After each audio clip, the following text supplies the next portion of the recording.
उज्जैन में 15 अप्रैल से एक दिन छोड़कर जल प्रदाय होगा। यह निर्णय मंगलवार को जनप्रतिनिधि एवं अधिकारियों के दौरे के बाद गंभीर डैम में पानी की कमी के चलते लिया गया है। पूर्व में जनप्रतिनिधियों और अधिकारियों ने प्रतिदिन जल प्रदाय करने के कई वादे किए। बावजूद इसके गर्मी में फिर शहरवासियों को एक दिन छोड़कर जल प्रदाय का दंश झेलना पड़ेगा। हर साल ही आमजन को अफसरों की लापरवाही का खामियाजा भुगतना पड़ता है। जल प्रदाय को लेकर यह बदलाव 15 अप्रैल से शुरू होगा। इसके चलते दक्षिण क्षेत्र में 15 अप्रैल को और उत्तर क्षेत्र में 16 अप्रैल को जल प्रदाय होगा। जल प्रदाय का समय वर्तमान में सुबह 7 से 8 बजे तक रखने पर चर्चा है। जल प्रदाय में होने वाले बदलाव का कारण है कि 2250 MCFT क्षमता वाले गंभीर में केवल 790 MCFT पानी बाकी है। इससे 70 दिनों तक शहर में पेयजल सप्लाई किया जा सकता है।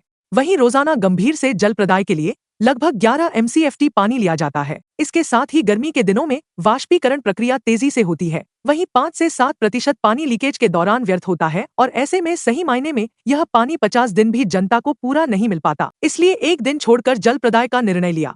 दरअसल मंगलवार को महापौर मुकेश टटवाल ने जल कार्य समिति प्रभारी प्रकाश शर्मा, MIC सदस्य कैलाश प्रजापत, अपर आयुक्त संदीप शिवा, कार्यपालन यंत्री केदार खत्री के साथ गंभीर बांध का निरीक्षण किया। शहर की जल प्रदाय व्यवस्था की जानकारी ली। महापौर ने बताया, PHI विभाग के अधिकारियों के साथ निरीक्षण के दौरान 15 अप्रैल से एक दिन छोड़कर जल प्रदाय करने का समीक्षा के दौरान निर्णय लिया गया है। साथ ही अधिकारियों को यह भी निर्देशित किया कि शहर के नागरिकों को पेयजल की समस्या न आए।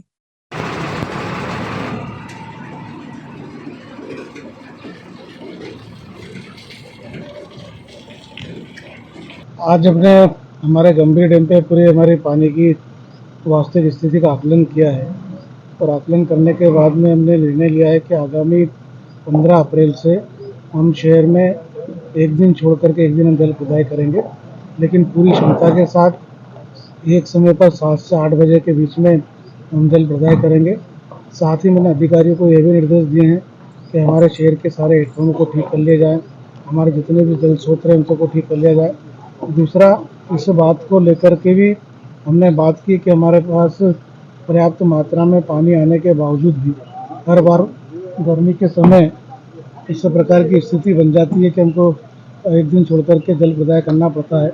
इस प्रकार की स्थिति ना बने, इसके लिए हमको किस प्रकार के कदम उठाना चाहिए, उसके लिए भी ठोस कार्य योजना बनाए। योजना हर बार बनती है लेकिन मूर्त रूप नहीं ले पाती है।